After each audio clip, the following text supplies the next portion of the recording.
For the month of August, we're still looking for a meeting sponsor, and so if you're interested, please reach out to Jackie, and she can go over all the benefits of being a sponsor for the meetings. Does anyone have any guests with them today? Caught me with my mouth closed. You can just stand where you're at. I just had him sit down. President Cindy, members of Rotary, this is Dan Warstein. He is Dunbar's Health and Safety Manager.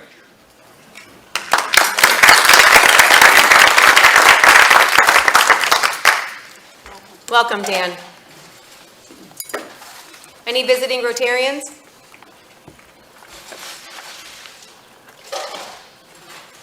A quick reminder that our membership team is very busy scheduling social events for all of our membership.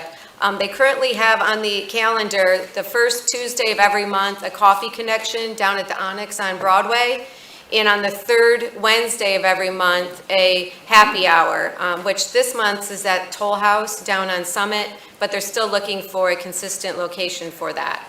So if you don't have anything on your agenda tomorrow morning at 8 o'clock, join us down there at the Onyx. And then also, just a little heads up for any new members in the room, we're going to be having, the first happy hour is going to be a happy hour new member engagement event. So mark that on your calendar. I think it's August 17th. And at this time, I'd like to ask Joe Sweeney to come to the podium and introduce Mike Pniewski.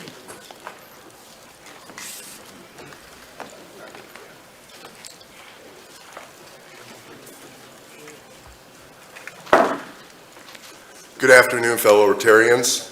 You know, Mike, it's not often that we get to introduce both a new member as well as our first guest presenter. So this is, I think, some new ground here for us. But Mike Panewski currently serves as the elected Lucas County engineer. He was elected to the position in 2020 and heads a staff of 70 people who are responsible for 280 miles of roadway, 160 bridges, 250 culverts, and 210 miles of storm drains in the unincorporated areas of Lucas County. Previously, Mike was the Chief Deputy Engineer of the Lucas County Engineer's Office for almost 3 years. His prior 20 years of experience include serving as the Western Lake Erie Basin Program Manager for the U.S. Army Corps of Engineers, managing large-scale public works projects and engineering studies in Northwest Ohio and around the nation. Mike holds a Bachelor and a Master of Science in Civil Engineering from the University of Michigan. He holds a Bachelor of Science in Land Surveying from Michigan Technological University, as well as an MBA from Bowling Green State University. He is also a graduate of the U.S. Air Force Command and Staff College. Mike is also an adjunct professor of civil engineering at the University of Toledo, where he teaches classes in civil engineering and land surveying. Mike is also active in professional activities and is chair of the Committee of Student Members and the Region 3 Governor-elect for the American Society of Civil Engineers. He is also President-elect for the Northwest Ohio chapter of the American Public Works Association.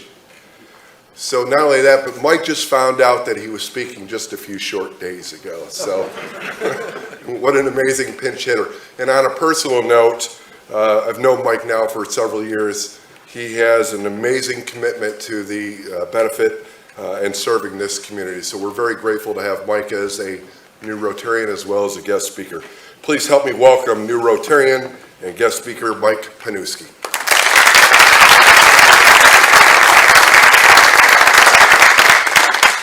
So, you know, Joe's been trying to convince me to join Rotary for almost as long as I've known him. And, you know, it's great to be able to join a group of committed leaders that are committed to our community. And that says a lot in terms of you know, just the meetings that I've been here and the stuff that Joe's brought me to and the meetings I've been here as a new member. You see that commitment and you see what a deep love all of you have for our community in Northwest Ohio. And just someone who's lived around the country, I will tell you that that is rare. I've gone to a lot of places, gone to a lot of things, and to have a large group of committed business people that are trying to make their community better every day. That is a statement of the quality of our community. That's something that shouldn't be underestimated. Well, I appreciate the invitation to speak today, and today I'm going to talk about infrastructure and economic development. And when we talk about infrastructure, typically the three things that lead to a quality of society is three things. One is the set of rules and governance that allows free enterprise and basically freedom to be established, and we have that.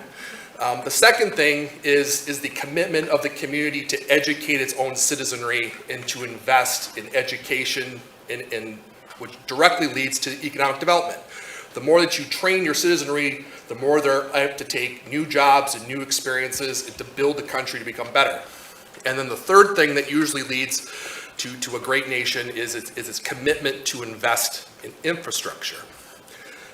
Everything that we have today we wouldn't have it unless those now and those before us had the foresight to invest and commit to the infrastructure of the nation.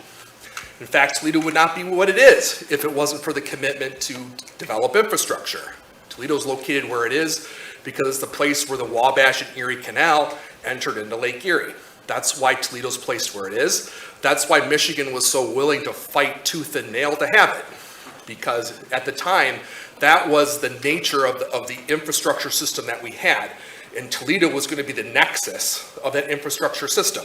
Whoever controlled Toledo was going to control economic development. And if you look around the country, a lot of where our cities and everything are located is based on that ancient form of infrastructure. Canals, rivers, later on railroads, then the interstate highway system. Everywhere you go, the more you invest in infrastructure, the more the country grows and becomes developed. So our commitment to develop an infrastructure should not be underestimated. So with that, let's kind of go talk about the way we rank things. So the American Society of Civil Engineers every 4 years puts out a report card on the state of America's infrastructure. And so I'm going to kind of touch on some highlights of that report. And there's basically two reports that are out there. Both in 2021, the National Society of Civil Engineers, the National Society did one on the state of America's infrastructure. And then the Ohio Society of Civil Engineers touched on the state of Ohio's infrastructure. And kind of gave grades. It's easy to understand, A through F. So you can determine, based where we are in terms of our peers around the world, where the state of our infrastructure is, and more importantly, where we need to invest to become more competitive. So let's kind of talk about some stuff. So when you're talking about the report card and how we do methodology, a whole bunch of stuff goes into it. What in terms of what its capacity is, condition, the amount of funding that's available, future needs, so kind of looking out in terms of the need of the nation, what's the future need of our infrastructure compared to what we're providing, its need for operation and maintenance. One of the things, as a county engineer, there's plenty of money available to build new shiny things, but it's just as important to be able to maintain what we have. So building new shiny things can't really grow anything if you're letting everything that we have basically turn into dust. And too often we tend to prioritize the newest and shiniest thing and not the maintenance of what we have. And typically maintenance of what we have is far more cheaper than building new shiny things. How to do things in terms of public safety is resilience. So not only are we building things that are new, but are we building things that last? So, if you look in Europe and stuff like that, there's Roman aqueducts that have survived for 2,000 years that are still in service. When I worked for the city of Detroit, there are water mains that are in the middle of Woodward Avenue that are 160 years old, that are still in operation today, made out of cast iron. Those things were resilient pieces of construction, obviously, because they last a long time. But the things that we're doing these ways actually have a functional obsolescence. Most of the stuff that we're designing today will only last between 30 and 60 years. And there's infrastructure that was built with a 60-year design life that are currently over 100 years old. And we don't have really the money to be able to maintain them or replace them.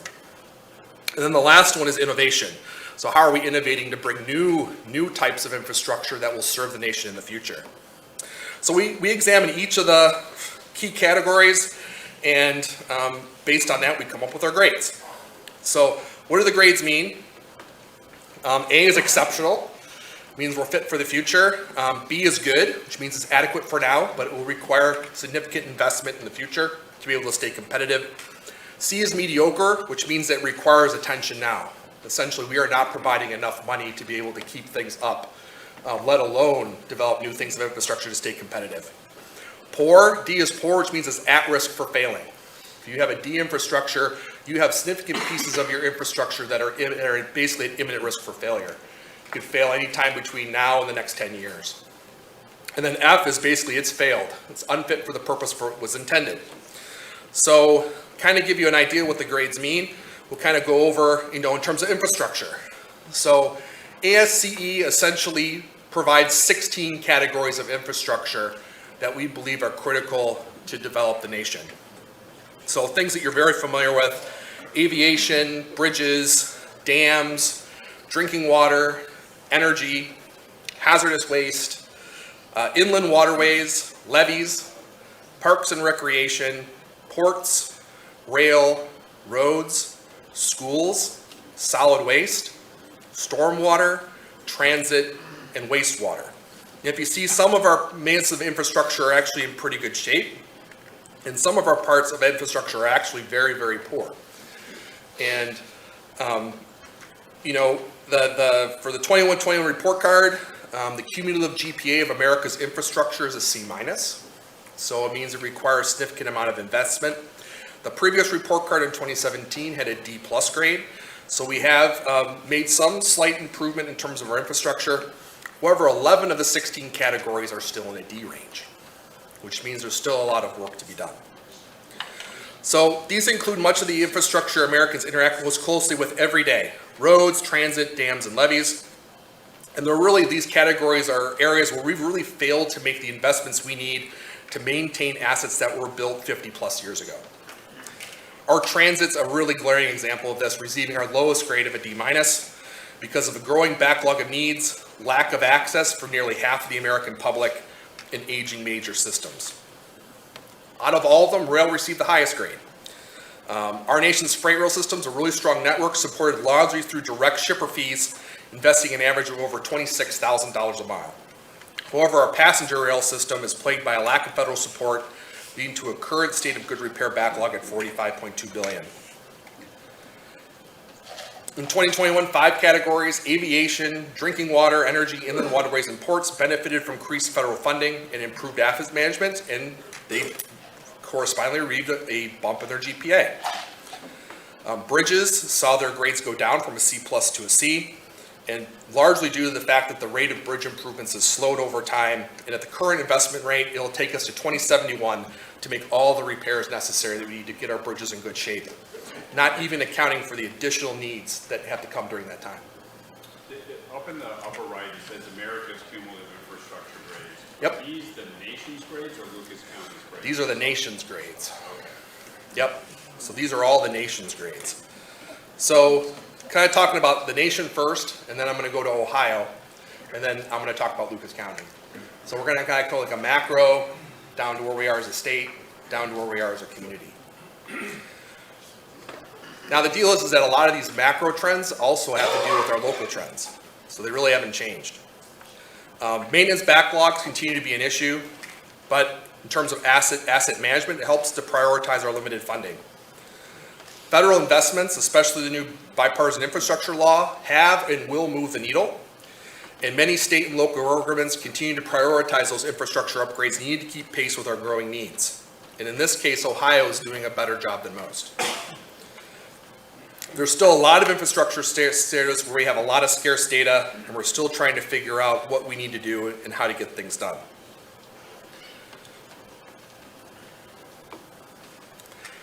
So in terms of our investment needs, this is for the nation.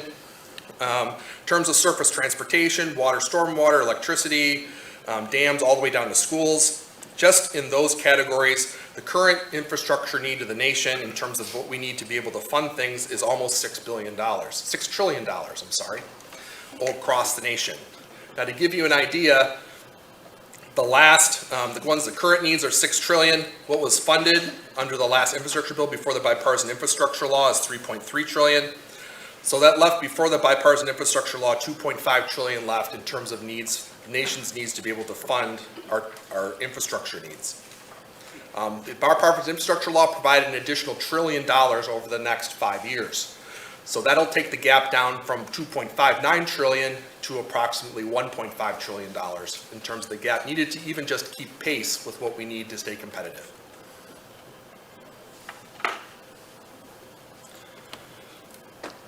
So in terms of the failure to act, over the next 20 years, the average American household will spend $3,300 a year due to our infrastructure deficiencies. Includes lost disposable income from disruptions from inadequate infrastructure, like sitting in traffic, hitting a pothole, having power outages, and having a lot of water main breaks. And if you look around here, there's a lot of water main breaks. We've had our share of power outages, nothing compared to what they had down in Texas. But our grid is basically taxed at capacity. And we're basically proposing that we're going to even tax it more with electric vehicles. There's a lot of infrastructure needs that we need to do to be able to get ourselves past the status quo and to get a system that really works for America. So what does $3,300 a year mean? It means $63 a week. So what does that mean to a typical person? Taking dinner out, a family of 4 each week, starting a college fund, or doing a home renovation project. So lack of transportation funding does hit people in the pocketbook, but it does it in ways that are really not seen to the general public. So ASCE and I urge bold leadership and action to sustained investment in infrastructure.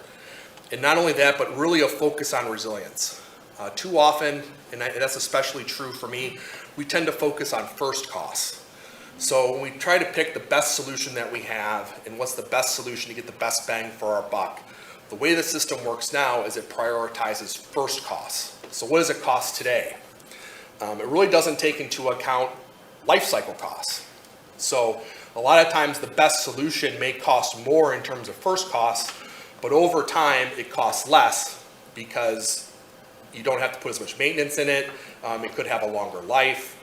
There's a lot of things to do in terms of when you're looking at an infrastructure choice, what's the best solution? But the way that the current laws are written, it prioritizes first costs over everything. So a lot of times I'm buying things and investing in things that I know are not the best solution long term, but because of the laws in terms of how we have to bid and how we have to choose projects, that's what we have to do. And so there needs to be a little bit of rethinking in terms of a policy network to allow us as engineers to choose the best solution that take into account life cycle costs as opposed to first costs. So now we'll talk about Ohio. Again, we didn't do 16 categories, we only did 15. And you see a lot of the categories, they kind of follow and are very similar to the national report card. So bridges are a C plus instead of a C. C minus, dams here are a C minus instead of a D. Drinking water is a D plus, energy is a C. Hazardous waste is a D plus, inland waste is a D plus, levees is a D. Parks are a C minus, ports are a C, rails a B, roads are a D, schools are C plus, solid waste is B minus, stormwater is D plus, transit is D, and wastewater is a C minus. Average them all out, and the average GPA for the state of Ohio's infrastructure is a C minus, same as the federal infrastructure report card. So it's very interesting. Out of the overall 16 categories, 2 are in good condition with a B or better, 7 are in a mediocre condition with a C, and 7 are in a poor condition with a D. So let's kind of talk about some of our highest performers and our lowest performers. So in terms of our best performers, a B. So Ohio has an extensive rail network that's closely integrated with our state's economy. Ohio has 38 freight railroads consisting of 3 Class 1, 1 Class 2, and 34 Class 3 railroads, which carry approximately 280 million tons of freight annually. Ohio's freight and rail network ranks 4th in the nation in the total miles of track with 5,188 miles of total and a total number of rail highway crossings at 5,737. Ohio ranks 2nd in the nation in the number of intermodal terminal facilities with 12. And the closest, we have 2 here in Northwest Ohio, one in Walbridge and one down in North Baltimore. So there's also more than 100 transload facilities and numerous maritime facilities along Lake Erie and Ohio River that have rail service. And one of the other things that makes Northwest Ohio and Toledo a very important port is we're one of the few places that essentially connects rail, freight, and shipping. So we have a port, and we have a very active port here in Toledo that's engaged with a rail network. So the Port of Toledo actually has connections to 2 of the Class A rail networks. So the main port facilities between two Class A rail lines. So we have a strategic advantage that anyone who comes here can ship with one or the other railroad. And that is a strategic advantage that Toledo has that none of the other ports along Lake Erie have. So we're the one place where our port can actually service 2 of the Class A railroads. And that's a very big strategic advantage. We also, the busiest rail line in the country runs through Toledo as well. So the Norfolk Southern rail line that essentially runs through Holland, all the way across by the Anderson terminals through kind of northern Wood County, that is the busiest rail line in the United States. It gets about 40 trains a day. And in peak economic capacity, it had even more than that. Solid waste, we're a B-. That makes sense because of the natural geography we have. So this is also a high category because these landfills are self-funded through waste collection fees. So they rate between $9 and $77 a ton, with an average of approximately $45.50 per ton. And a large portion of this revenue goes directly into the operations and maintenance of those facilities. In 2018, Ohio received solid waste at 50 disposal facilities, yielding a combined permitted disposal capacity of over 770 million cubic yards, or over 35 years of expected life. Residential and commercial solid waste generated within Ohio totaled more than 14 million tons during 2018, equating to 6.85 pounds per person per day, greater than the average of 4.51 pounds per person per day. So Ohio's general solid waste industry is well performing, especially with respect to capacity, operations, public safety, and resilience. Our third is bridges. Ohio is home to over 44,000 bridges, of which 58% are rated in good condition.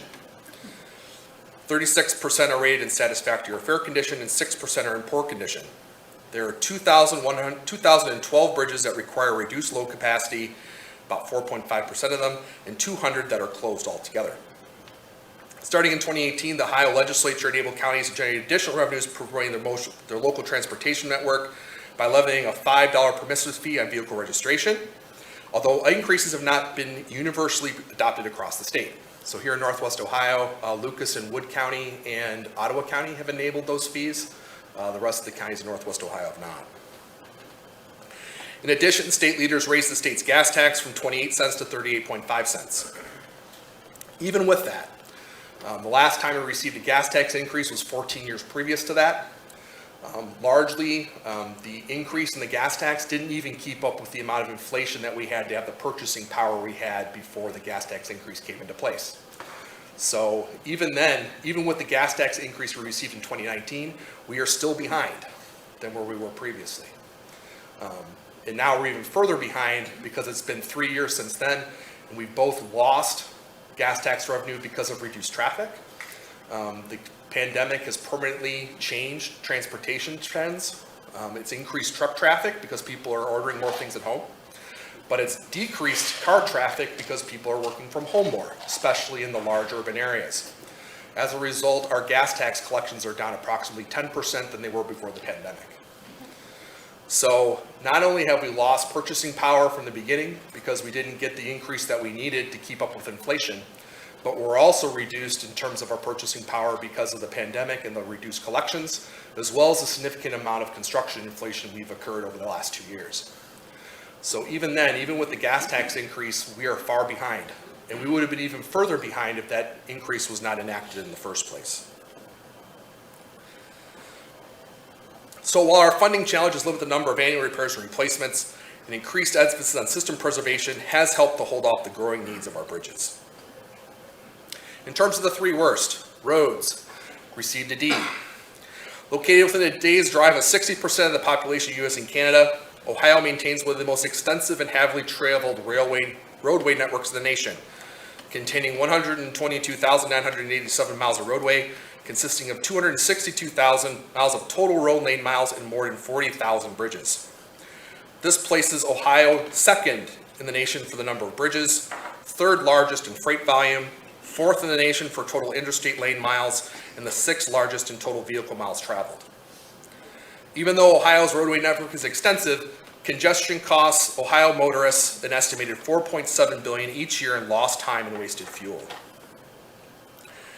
As I mentioned before, in 2019, the General Assembly approved of various transportation measures, including enhancements to the motor vehicle tax and vehicle registration fees, which basically generate about an additional $700 million for Ohio's roads and bridges per year. Despite that, we still require more funding to basically narrow the gap between what's needed and what's being provided. Ohio has 27 urban and 34 rural transit systems, serving 83 of Ohio's 88 counties. They provide 100.6 million rides, a 20% decrease over the last 15 years. And in 2018, 636 of 3,559, or 18% of revenue vehicles, exceeded their useful lives, a 55% increase over the 11.8% vehicles with this status in 2003. This coincides with dramatic and long-term lack of state funding for transit that is decreased as follows. We received $42.3 million in 2000, and transit systems only received $6.5 million in 2018. So that results in 57 cents per person, ranking Ohio 42nd in the nation in state per capita funding for transit. In contrast, the average state provides $58.69 per capita, more than 100 times that of Ohio. Levee systems are vitally important to large portions of the state due to the flood risk it eliminates from multiple threats, most specifically from the Ohio River Valley and Lake Erie. Ohio's network of levees reduces flood risk for more than 151,000 people and $27.5 billion in property. However, most of the state's levees are beyond their 50 years of age or more, which is beyond their design life. The mechanical and electrical components of these systems, which keeps them operating, are deteriorating, requiring replacements or increasing costly maintenance. The large majority of levee systems in Ohio have not had risk assessments performed to classify the condition, and there are no consistent standards associated with the maintenance and ongoing inspections of levees within Ohio. Being from the Corps, I can definitely say that it is a major problem for the state. So let's talk about Northwest Ohio. And a couple things to kind of give you is in terms of our advantage. So we're at the crossroads of two of the 5 most valuable highways in the United States in terms of what they travel and what their vitality is and how critical they are to interstate commerce. The number 1 highway in the United States is Interstate 80. It is one of the 3 highways that goes from coast to coast. And it's the one that connects the majority of the population centers. Number 4 is I-75, which is one of the major north-south freeways across the nation. I-75 is number 4, but in terms of value per mile, what it provides to the economy of the United States per mile, it is number 1. So it is the number 1 highway in the nation on a per mile basis. The most valuable rail lines in the United States, the 2 busiest rail lines in the United States, pass through Northwest Ohio. I mentioned the first one, which is the Norfolk Southern line, which passes through Lucas County and basically hugs the shoreline. The second one, the second most valuable, is the CSX rail line, which essentially runs through North Baltimore and Fostoria. It basically goes through Akron, so it's a little bit south of the coast. Those are also 2 rail lines, 2 of the 4 rail lines that literally go from coast to coast. All the other rail lines either connect to one of these 2 rail lines or branch off it in some way, shape, or form. The other part about Northwest Ohio is we are literally located within a day's drive of half of the U.S. and Canadian industrial markets. So if you're looking for a distribution hub, this is the place to have it. If you're looking for a manufacturing capacity to get parts to your place, this is the place to have it. We are literally the crossroads of America. Indiana says they're the crossroads of America. They're lying. Okay? Wait, say that again so we can get it. That's a great marketing slogan. But in reality, the true crossroads of America are right where we're standing. And I think way too often that we do not take advantage of it. So in terms of Northwest Ohio, how poised are we in terms of taking advantage of our natural gifts? And in terms of our roadway investment, I would say we are very well poised.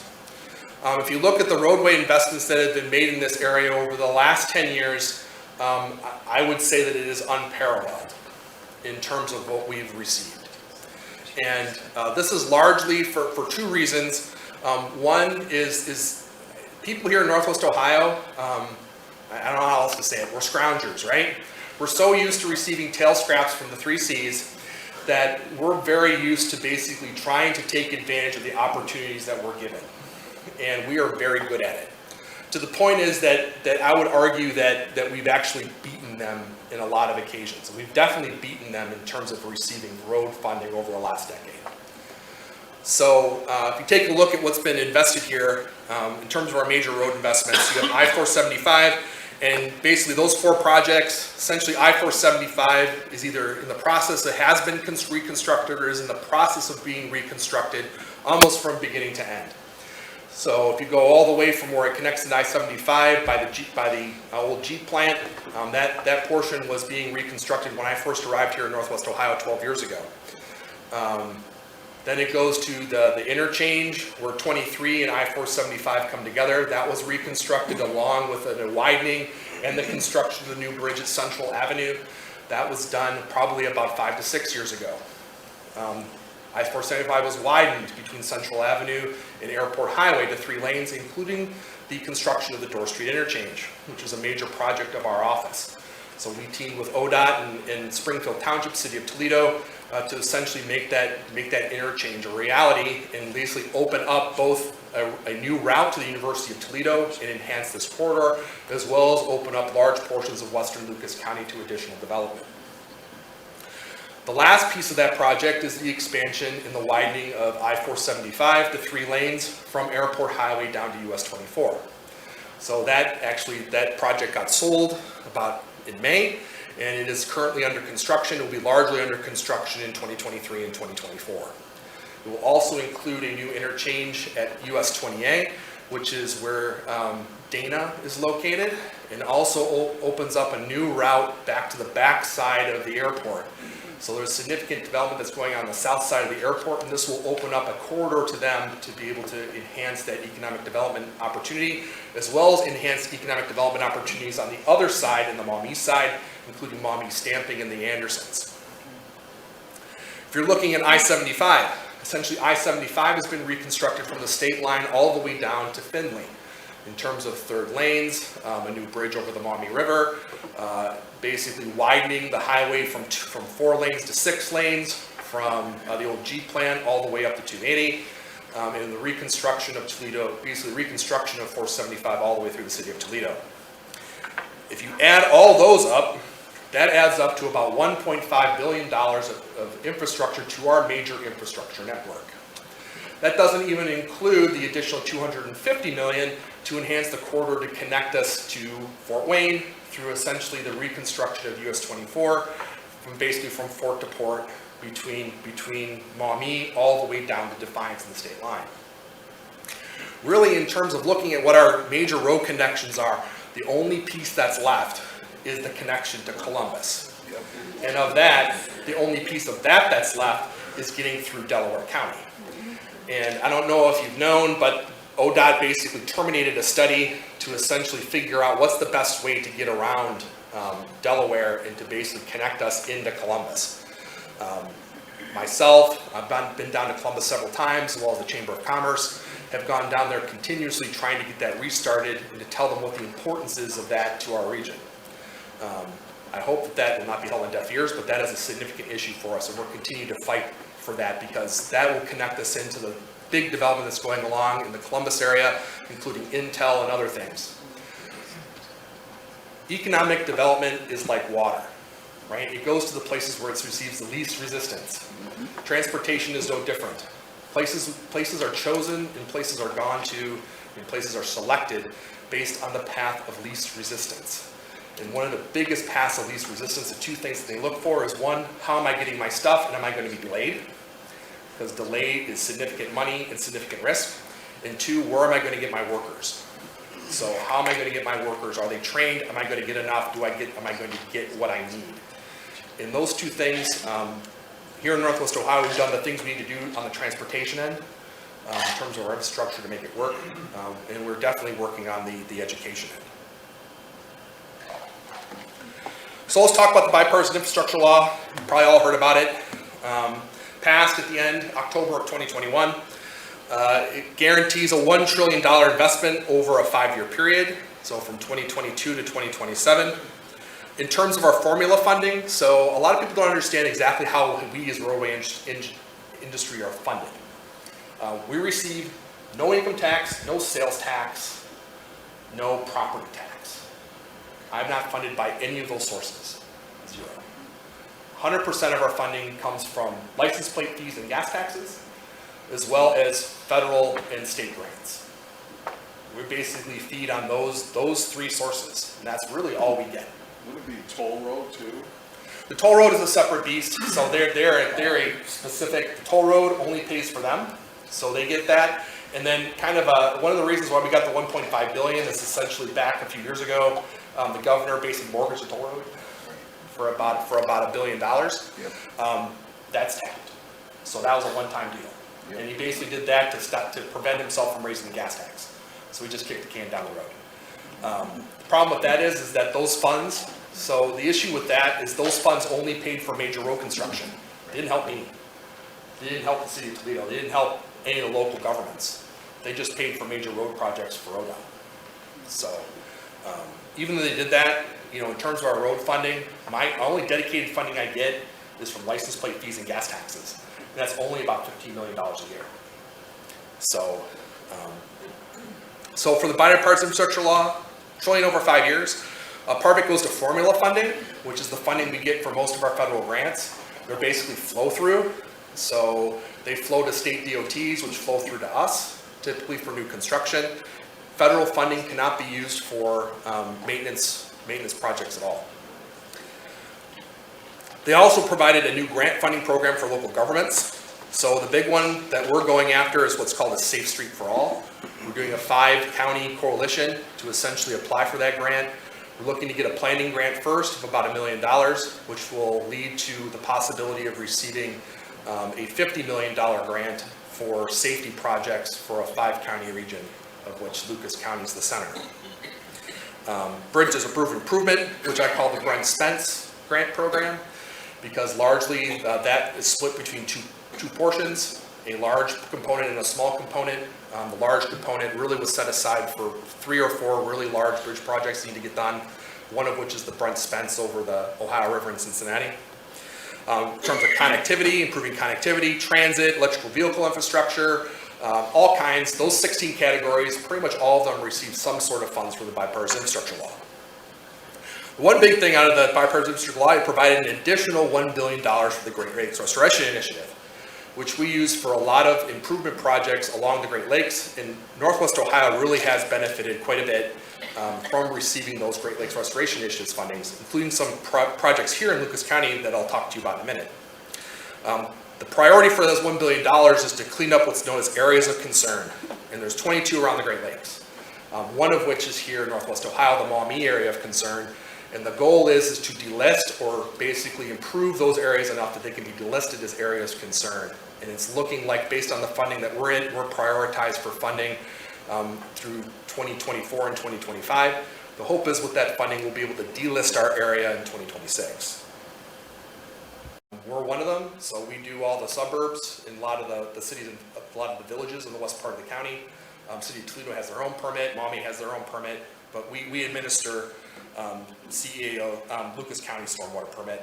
And then we also manage construction and maintenance of our petition ditch program.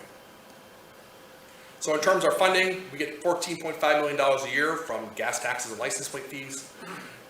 We basically leverage that money to get a bunch of outside grants. So we get about $5 to $10 million a year in federal and state grants for our roadway projects. And then we get stormwater grants of about $500,000 a year. We also collect a stormwater fee on all properties that are in the permitted area, and that generates about $2.2 million per year. So the total revenue for our office in 2021 is about $24 million a year. And compare that to the city of Toledo, we are much, much smaller. So but we make our money go far. So in terms of major projects that we've done, this is on the stormwater side. Pretty much all of you know our major projects on the road side. On the stormwater side, one of the big things that we've done is one of the big initiatives we're trying to do is known as two-stage ditches. So a lot of our ditches were filled in over time, and what it does is it really reduces their capacity.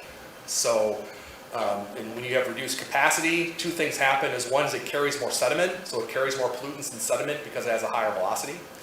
It also makes you more higher risk for flooding. So we have a much higher risk for flooding because essentially we've removed our floodplains over time. So what you try to do is you try to widen those ditches and recreate some of the floodplain to increase its capacity and give an area for those sediments to basically settle out before they get to Lake Erie. So we did one on Sylvania Township. It's about $3.3 million. We did two-stage floodplain benches for about 2 miles where we had really significant flooding in Sylvania. And that was completed in summer of 2020. We're currently doing Van Fleet Ditch in Monclova Township. It's about $1.1 million. That constructs about 1.7 miles of two-stage floodplain benches, and this is through an agricultural area where we're trying to focus on one watershed. So we're doing the Van Fleet Ditch watershed. We basically placed a monitoring station at the end, and we're monitoring as we're doing these projects how much difference and how much improvement are we making. And based on the current stuff that we're having now, it is having a significant improvement. We did one tributary back in December. It's called Morrison Ditch. Did a two-stage over about a mile.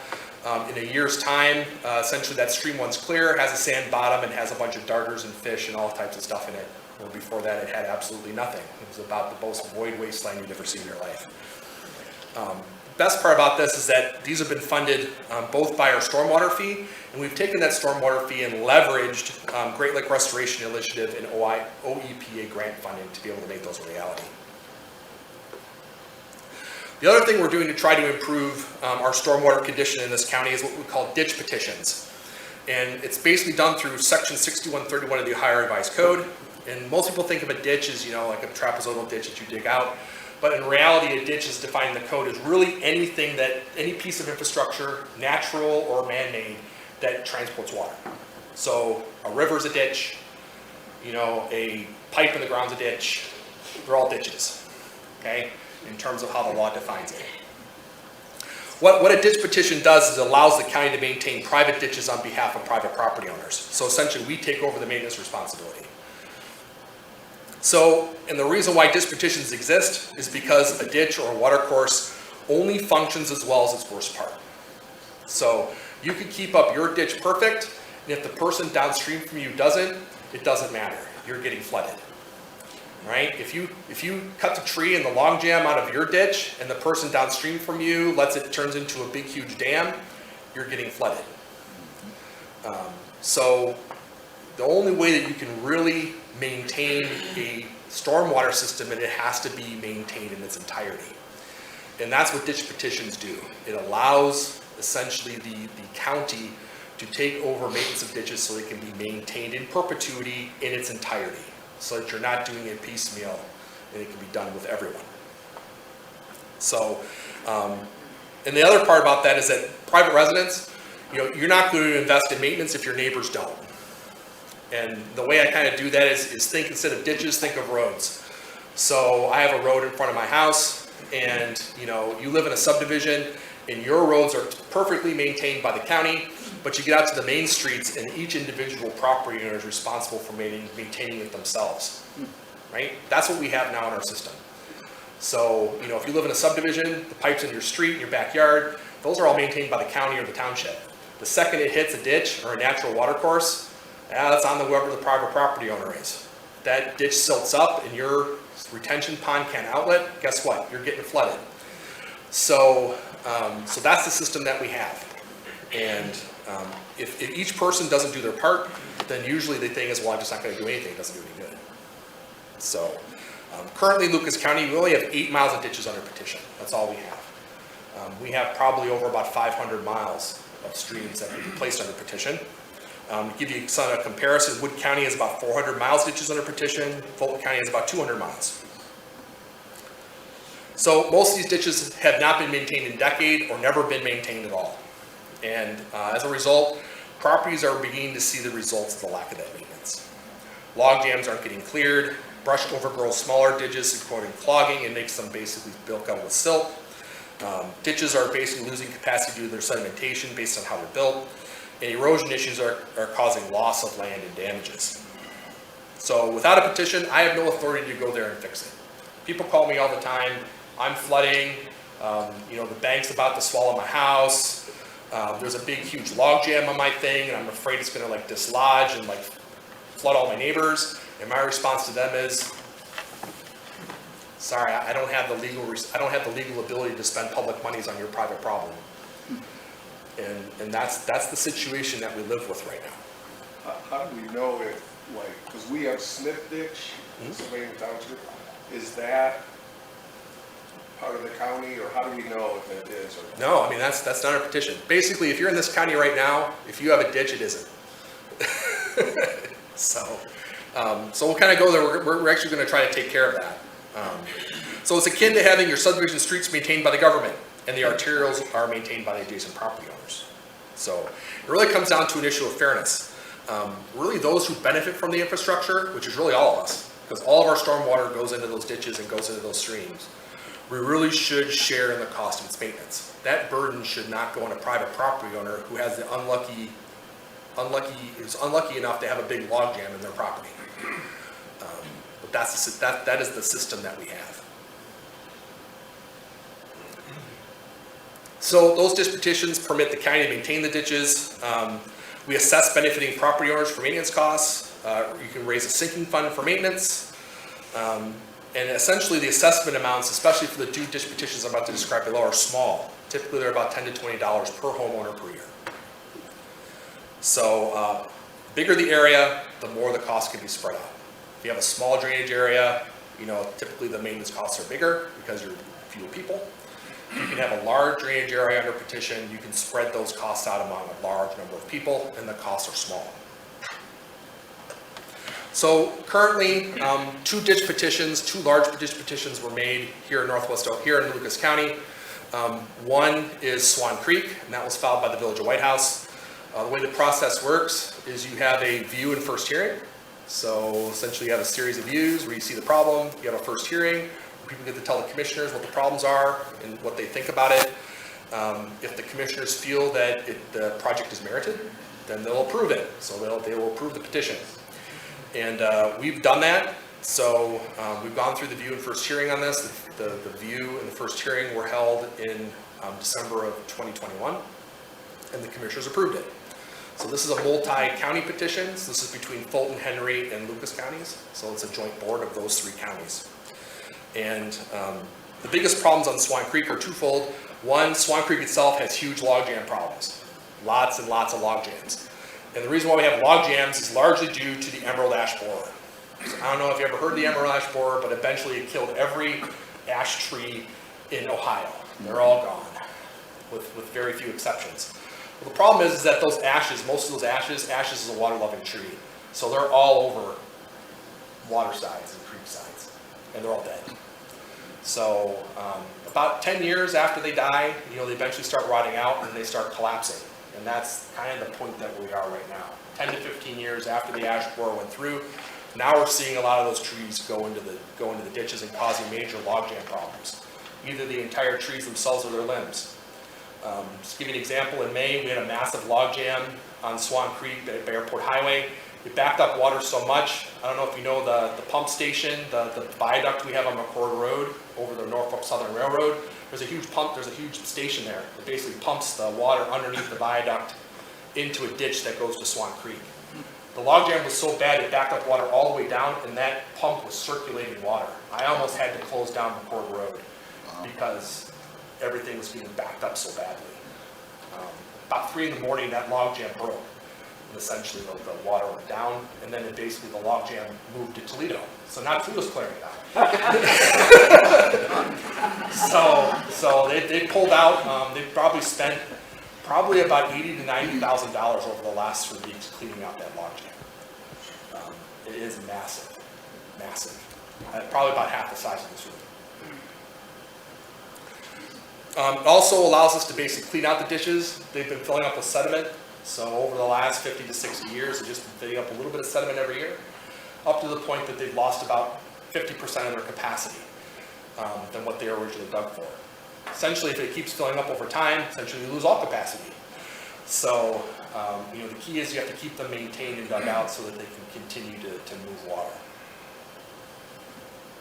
The other one's on 10 Mile Creek, same issues, log jams, filling up with sediment. This is a two county petition, us and Fulton, same issues. There's a massive log jam, basically just upstream of Wildwood Metro Park. We had to clear it out because if that thing would have broken, it would have probably taken out a bridge that we had. Cost us about $70,000 to remove that log jam. And the only authority I have to remove log jams is if they become an imminent threat to life and property, and that one definitely was. That would have let loose, we would have lost the bridges. Oh. So, like I said, we did the views in first hearings. First hearings were held in December 2021. They were approved. So right now we're trying to evaluate all of our ditches, and at the end of that, we'll have a final hearing probably sometime mid-2024. So with that, thanks a lot, and I answer your questions.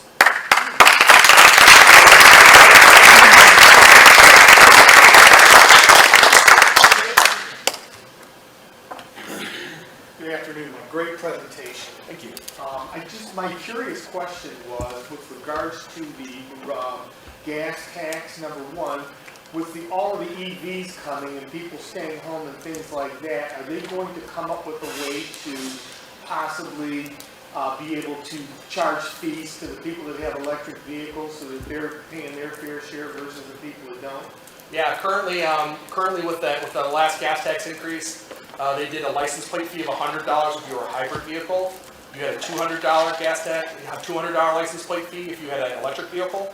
The thing is, that's just a stopgap measure. So there's a lot of talk about how to replace the gas tax, because that's the way we're going. General Motors says everything's going to be electric by 2035. So there's the biggest way that's going on now is it's called vehicles miles traveled. So essentially there's a way to report how many miles you traveled and report that out, and then basically you'll get a bill. I was thinking in terms of maybe having a separate meter for the charging stations and then maybe be able to incorporate a fee through that. Yeah, that's a possibility as well. Okay. Yes, sir. When is the project from Anthony Wayne Trail to the 75 downtown area? When does it finish? That's scheduled to be finished next year. Basically, the end of summer of 2023. Yep. Mike, nice presentation. To what degree do the county and the city of Toledo cooperate on engineering issues? I know in a number of places they do. We do. So a lot of the stuff, there's some joint jurisdiction roads that we do with them. In terms of a larger perspective, we have TMACOGs, we sit on similar committees together, so we're very familiar with what each other's doing and how that fits in with what we need to do and what they need to do. One of the big things we're doing is this grant program. So this Safe Street Roads for All grant program, we're coordinating with them and the other 5 counties, and we're going to do one package together to be able to make that happen. I will say over the last 4 years, we've had greater cooperation in back and forth and with the city of Toledo than we have in the past. One more question. Zach? Mike, who's going to pay for these supposed new charging stations and determine where they are? So, the way the grant programs work is they want them, the way the federal grant programs work is they want them installed within a mile of a interstate highway. So they're basically choosing them on where they are in relation to an interstate highway, and they want them placed so far apart so that essentially, you don't run out of gas. So they're trying to choose locations that are certain distances apart that you can pull over and charge if you have to. You're not stuck on the side of the road, like something happened to on the turnpike one day when I was driving down the turnpike. So they are trying to be very strategic about where those grants are, where they're putting them. Long term, it's largely going to be driven by the grid and where you can put them and where the grid can handle them, at least in the short term. And I'll tell you, if you want to, just in my own neighborhood, the transformers blow up about every 5 minutes. So, I mean, I live in Old Orchard, and my power's probably gone out in the last year probably 5 to 6 times, because the transformers are so old, they've blown. The grid can't handle the additional load that everyone's putting on the grid from all the computers and modems and big TVs, and I have no idea how that grid's going to handle an electric vehicle in every single driveway, let alone the strain that grid is under now. And unfortunately, we have a electrical utility that's not very keen on investment. So thanks a lot. All right. Thank you so much, Mike. And as Joe had mentioned, Mike is a new member, so I'd like to give him his pin here and welcome him. Great.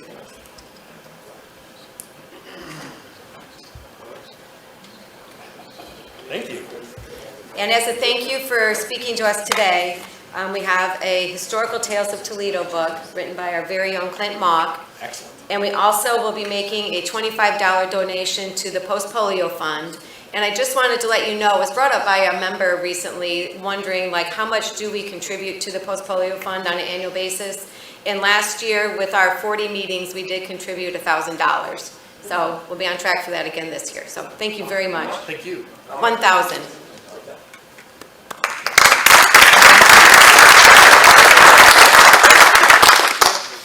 Alrighty, to wrap up our meeting today, I'd like to invite Nelson Shaffer to the podium, and he's going to give us his why Rotary and tell us a little bit about himself.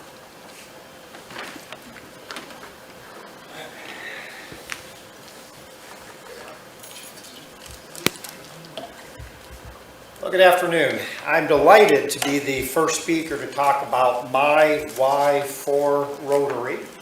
Cindy reached out to me and actually had several questions she kind of prompted me with to get me thinking, and frankly, I love the whole list of questions, so I'm going to go through about 3 or 4 of them.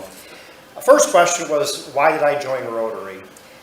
Well, the year was 1996, and I was working as an accountant at Dana Commercial Credit. I had no idea what Rotary is, what they did. However, every 2 weeks, there were 2 members of senior management that wandered off to Rotary. Quite frankly, these were polished professional individuals, just like the folks in this room. When they were in the office, they talked about Rotary. Eventually, I became interested and asked them about it. They said, hey, come to a meeting with us. So I went to a couple in Perrysburg, a couple in Maumee. Eventually, I got hooked and ultimately decided to join. I had mentioned I was with Dana Commercial Credit. It's interesting we're here today because this is the prior headquarters of the Dana Corporation. In this room, I had lots of courses I went to. I graduated Dale Carnegie right there, as well as did Gary Corrigan. Your office is probably in this building, so I'm going to try to take a walk around afterwards and rekindle some old memories. What do I get out of Rotary? Very simple. Relationships, friendships, community involvement, and the opportunity to make a difference locally and throughout the world. Now, in terms of making a difference, I would say this. Each one of us in this room is truly blessed. I've been in a couple Rotary clubs since joining in 1997. We've done projects in Guatemala, projects in Vietnam, and quite frankly, people in these countries truly have issues with things like lack of food, clean drinking water, need for schools, and so on. So my thought here is that I would say is not only is it a privilege for us to help out those who are less fortunate than we are, I would suggest it's an obligation that we have to do so. What do I do professionally? I'm a banker. I'm the city president for Citizens National Bank. What does that mean? Any banking need you have, we can take care of it. My involvement in Rotary has brought me business, and quite frankly, as a Rotarian, every time I buy something, I try to buy it from a Rotarian. My eye doctor's a Rotarian, my dentist is a Rotarian, attorney I've used is a Rotarian. Having said that, my advice to you is to remember the motto of Rotary, and that's service above self. If you join Rotary just for business leads, you're probably joining for the wrong reason. My recommendation is simply this: build relationships first, do things for others, do things for Rotarians, and quite simply, the business will come when the time is right. What do I do in the community? And this is my last question. Well, first of all, when my son was growing up, I literally coached every single sport that he played in grade school, even sports I knew nothing about and had no business coaching. I was there. I was a scout leader all throughout grade school, Scouts BSA, and then throughout high school. Today I'm on the board of Boy Scouts locally. I'm in a group called Toledo Organization for Management, along with Hunt and several other people here in the room. I've been the president the last 2 years, and beyond those groups, I've been on other boards and committees throughout the years. My real passion, however, this is where I'm spending a lot of my focus now, is on local regional history. I have a huge collection of memorabilia and antiques that are centered around historical businesses and industries from the region. Just to name a few names of companies: Champion Spark Plug, Buckeye Beer, Willie's Overland Jeep, DeVilbiss Company, Doler Jarvis, Toledo Scale, OI, Spicer Manufacturing, IE, which became Dana, Lamses and Titkeys. Beyond that, I like the buildings, the architecture that are in Toledo: Spitzer Building, Hillcrest Hotel, Toledo Club, Pythian Castle. I just started a group on Facebook, and it's a regionally focused history page. It's called Toledo Region History and Memorabilia. It's a week old, Toledo Region History and Memorabilia. I think it's going to get mentioned in the spoke. What I'd love for you to do is go out, join the group. We do plan to do a little history, some history on Toledo Rotary as well. So we'll try to bring that real home for everyone's benefit.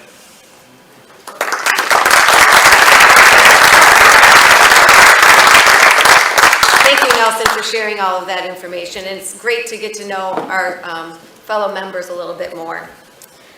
With that, there's no meetings today. Next week, we'll be back at the library. Our presenter will be Vincent DePaufy from SSOE. He's going to tell us about some of the projects they have going on.